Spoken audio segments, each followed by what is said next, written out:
from Joshua chapter 24, verses 14 to 15. Joshua chapter 24, verse 14 to 15. Joshua is the leader of the Israelite nation. He's gathered all the Israelite leaders together, and after reminding them of all the wonderful things that God has done for Israel in the past, setting them free from Egypt, guiding them through the desert, and providing them with a new land to live in, he says this: "Now therefore fear the Lord and serve him in sincerity and faithfulness. Put away the gods that your fathers served beyond the river and in Egypt, and serve the Lord. And if it is evil in your eyes to serve the Lord, choose this day whom you will serve, whether the gods your fathers served in the region beyond the river, or the gods of the Amorites, in whose land you dwell. But as for me and my house, we will serve the Lord." I'm going to think about those verses. I wonder if you have ever heard a speech that you found really motivating or inspirational. There are some famous examples. Steve Jobs, we've got a picture of him up on the screen, I think. He's the founder and CEO of Apple Computer and Pixar Animation Studios as well. Gave a speech to those graduating at Stanford University in America in 2005. It ranks highly on internet lists of most inspiring speeches, and in it he says this: "Your time is limited, so don't waste it living someone else's life. Don't let the noise of others' opinion drown out your inner voice. And most important, have the courage to follow your heart and intuition. They somehow already know what you truly want to become. Everything else is secondary." You might prefer Rocky Balboa's speech that he gives to his son in the 2006 film. No, I won't do it in Rocky's voice, don't worry. "Let me tell you something you already know. The world ain't all sunshine and rainbows. It's a very mean and nasty place, and I don't care how tough you are, it will beat you to your knees and keep you there permanently if you let it. You, me, or nobody is going to hit as hard as life. But it ain't how hard you hit, it's how hard you get hit and keep moving forward. How much you can take and keep moving forward. That's how winning is done. Now, if you know what you're worth, then go out and get what you're worth. But you've got to be willing to take the hits and not pointing fingers saying you ain't where you want to be because of him or her or anybody. Cowards do that, and that ain't you. You're better than that. I'm always going to love you no matter what. No matter what happens, you're my son. You're my blood. You're the best thing in my life. But until you start believing in yourself, you ain't going to have a life." Now, they're just two of many speeches that I could have chosen from to quote from today.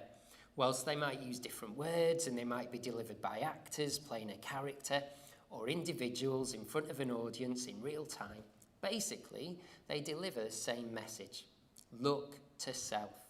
Follow your desires. Empower yourself, etc. The focus is on the individual and how great he or she can become. They can sound inspiring, and the message is appealing to people. It's why there's a whole industry built up around self, with books and videos and motivational speakers.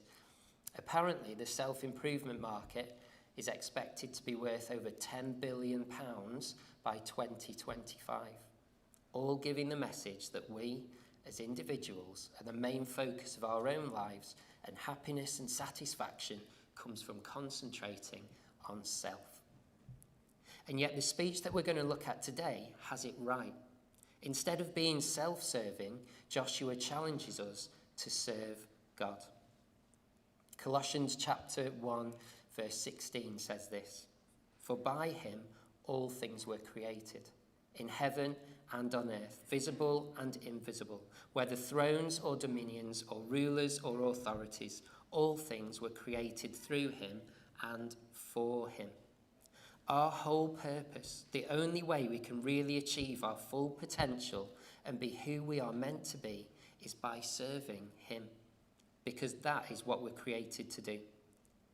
We're going to move on in a little while to see what that means, but if you're listening today over the internet, or if you're here today and you don't know God as your Lord and Saviour, then can I be really blunt with you? You will never be who you are meant to be until you accept that you're a sinner, as we all are, that you believe that when Jesus died on the cross, he did that for you so that he can take away the punishment for your sins, and then commit your life to him. The world we live in is in a mess. You don't have to go too far or turn the TV on for too long to know that. You can see the effects of what people concentrating on self has on our society. Turn to him today, and please don't delay. Let's get a bit of context to the verses that we just read. Joshua has taken over the leadership of Israel from Moses, and he's led the whole nation from the eastern side of the Jordan River. Through it, he's taken over cities like Jericho and Ai, and throughout all of Canaan. There's been 7 years of war, and then 23 years of settling into the land that have taken place. Walls have fallen, altars have been built, God's delivered them time and time again, cities were constructed, and now Joshua is about 110 years old, and he's about to die. These are some of his last words. He'll very shortly go to his heavenly home, but he wants to deliver one more message to Israel. So he gathers all of Israel's leaders at Shechem for his final words to them. Now, it's no accident that he gathers them at the city of Shechem. In practical terms, it's really... Sorry. That's reminding me to give somebody their inhaler at school on Monday. So he gathers all of Israel's leaders at Shechem. The city was built on a valley floor with 2 big mountains either side. The acoustics there were apparently so good that the human voice could carry huge distances. No mics and sound systems in those days. But more than that, it was a significant place in Israel's history.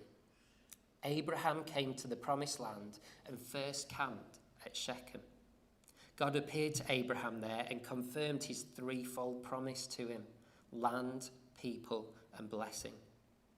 Abraham built an altar to the Lord there. That's in Genesis chapter 12, verse 6 to 7.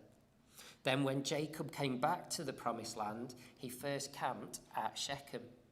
He bought land there, and he built an altar to God. That's in Genesis 33. And later, Jacob gets rid of some of the idols that some of his household are still using. And he does it by burying them at a tree near Shechem. That's in Genesis 35. So this is a place that is important to the promise given by God, important to the worship of God, and symbolic of the commitment to having no other gods before him. But over the 23 years that Israel have been living in peace, Joshua could see a change in the people's worship and their reliance upon God.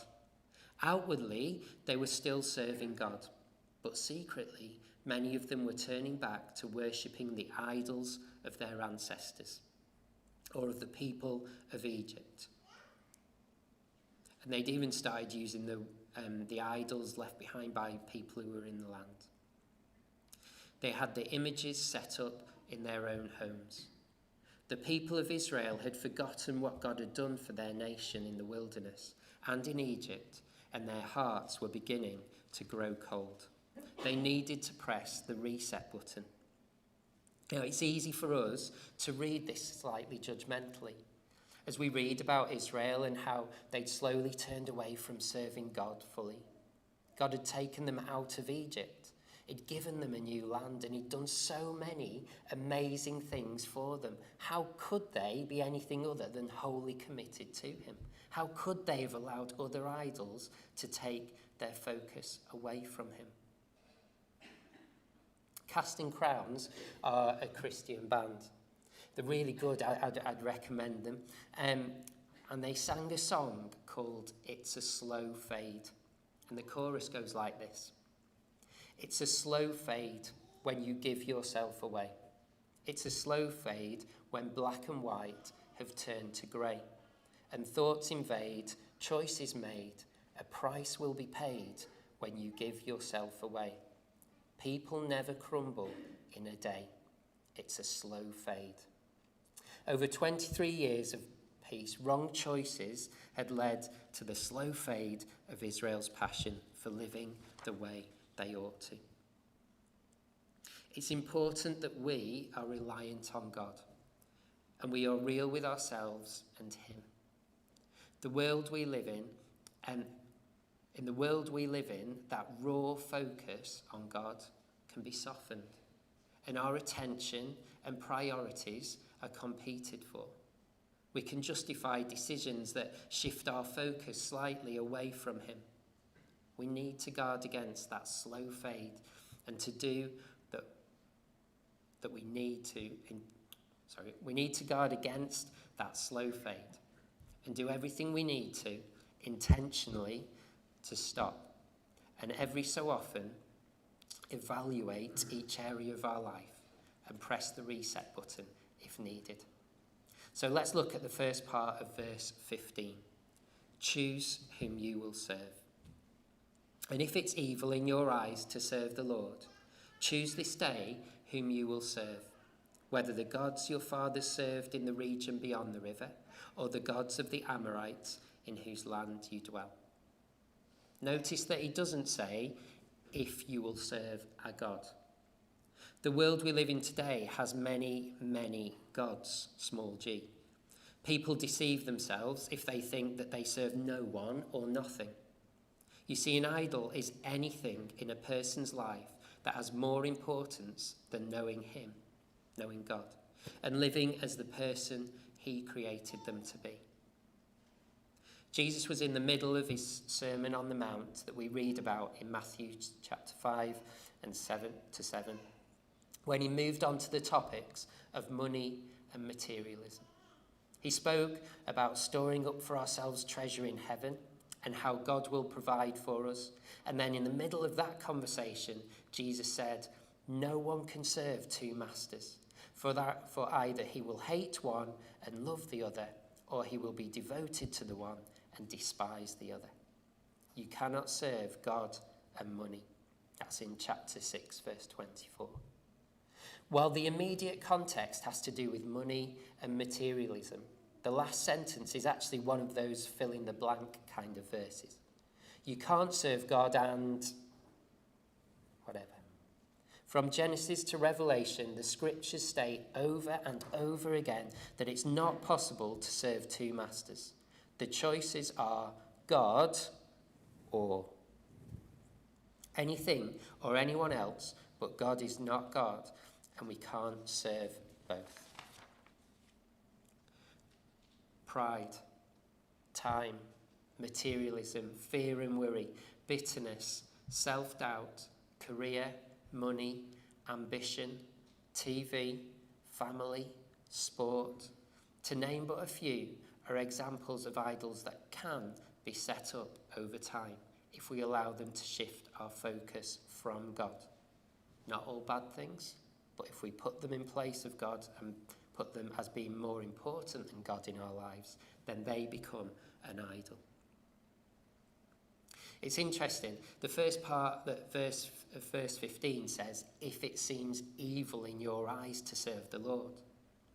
Well, immediately, that seems very strong vocabulary, doesn't it? We would never consider it evil to serve God, so we're okay, aren't we? But actually, the commentaries on that verse change the word evil for unjust or unreasonable or inconvenient. In the society we live in today, serving God is hard. Having him as the central focus of all we do and of all of who we are is hard. Jesus told us it would be. Is it more convenient to spend an extra half an hour in bed than get up and do a quiet time? I've picked an example that I have to get right, so I'm not talking about anyone else. But what is the convenient use of our money, time, emotional energy, etc.? And what that looks like when God is at the centre can be very different. This is challenging stuff. At least I know it is for me as I was preparing it. I found it really challenging. I know there are areas in my life that I need to hand over control to God. If there's any specific areas in your life that you do not have God at the centre of, can I encourage you to act? Talk it through with a Christian friend you trust and then pray. Think of it this way. The devil does not want you to act, but it was for freedom that Christ has set us free. Handing over every area of our life to God is the only way to experience that freedom. In 1 John chapter 5, verse 21, it says, "Dear children, keep yourselves from idols." Now that's not a past tense instruction. It's not done that, mastered it, job done scenario. The devil is cunning and persistent and desires massively to shift the spotlight of our hearts from God to anything else. And we must not let that happen. Take time to evaluate and be honest enough and courageous enough to press the reset button if needed. But then we see actually that it wasn't really a choice that Joshua was giving.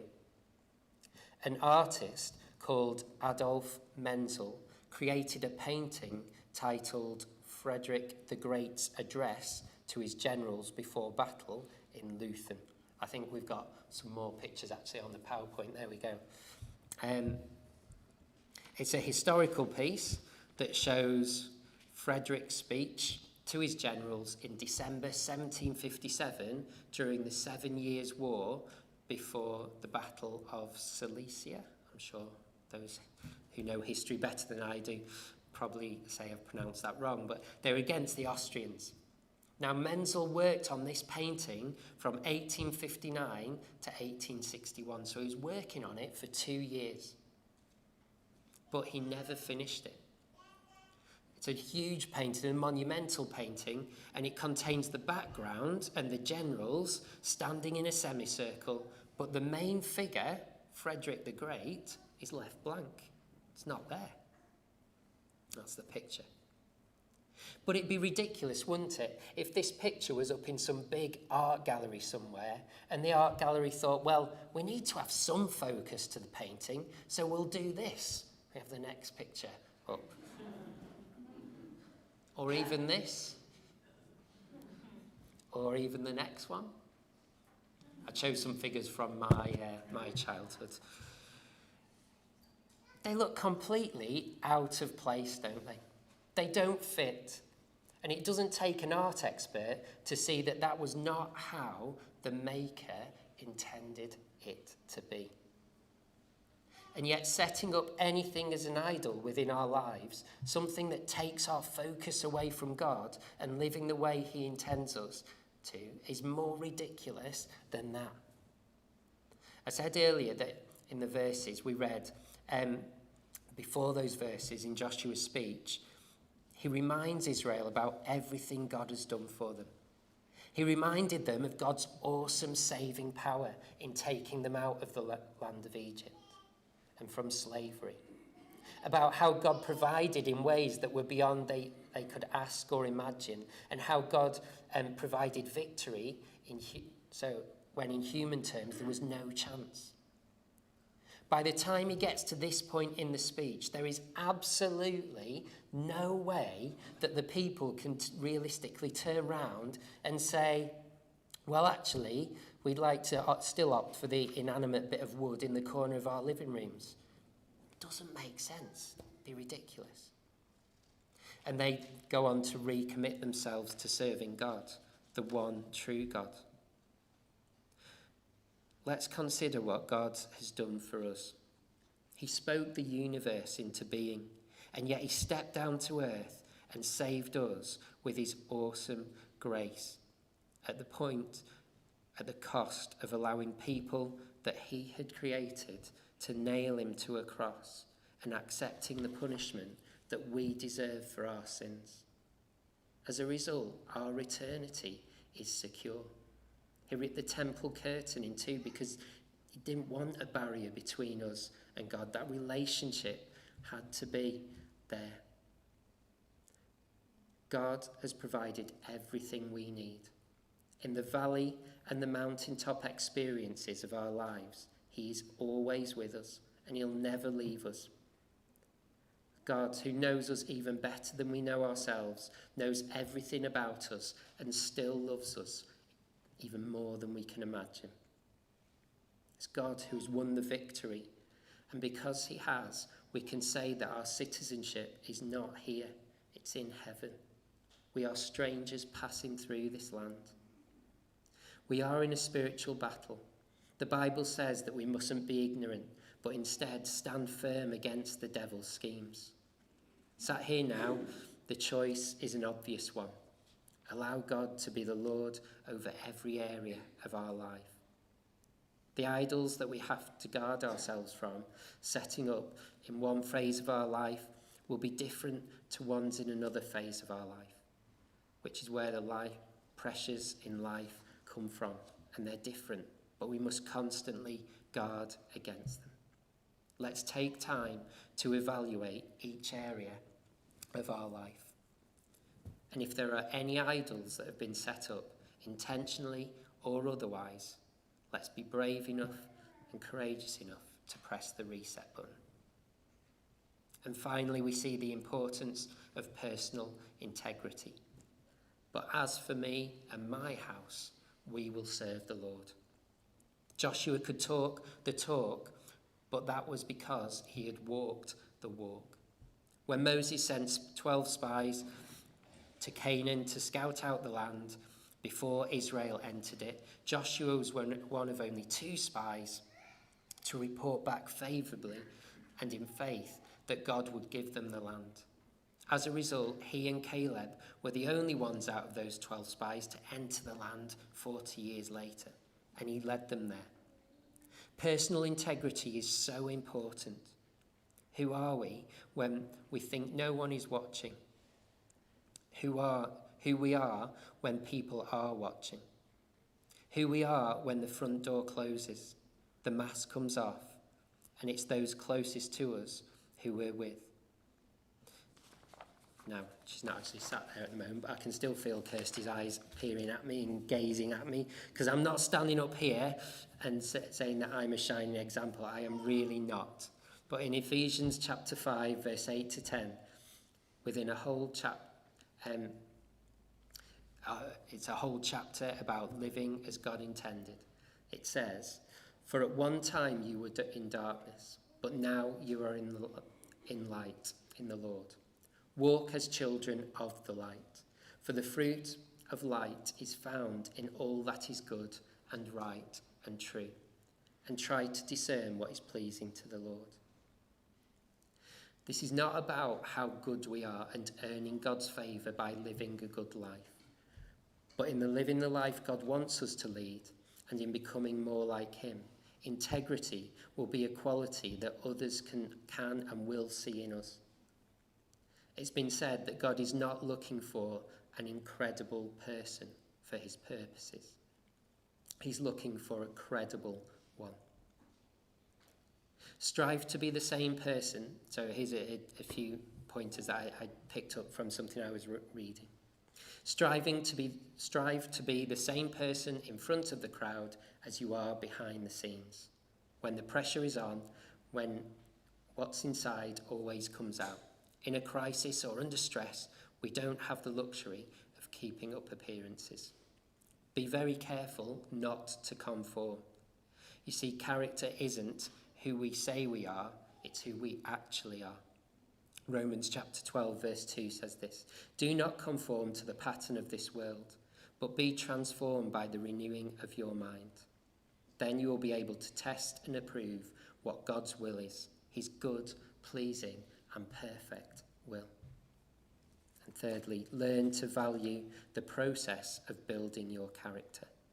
Romans chapter 5 verse 3 to 5 says, "More than that, we rejoice in our sufferings, knowing that suffering produces endurance, and endurance produces character, and character produces hope. And hope does not put us to shame, because God's love has been poured into our hearts through the Holy Spirit who has been given to us." This verse speaks of character being established through endurance. If you're an athlete, you know that there's no shortcuts to winning a race or competition, and character is no different. So as this year has started, can I encourage you to pause, do a spiritual health check, as I'm going to do, and if needed, press the reset button on any areas of our life that we need to be fully focused on God.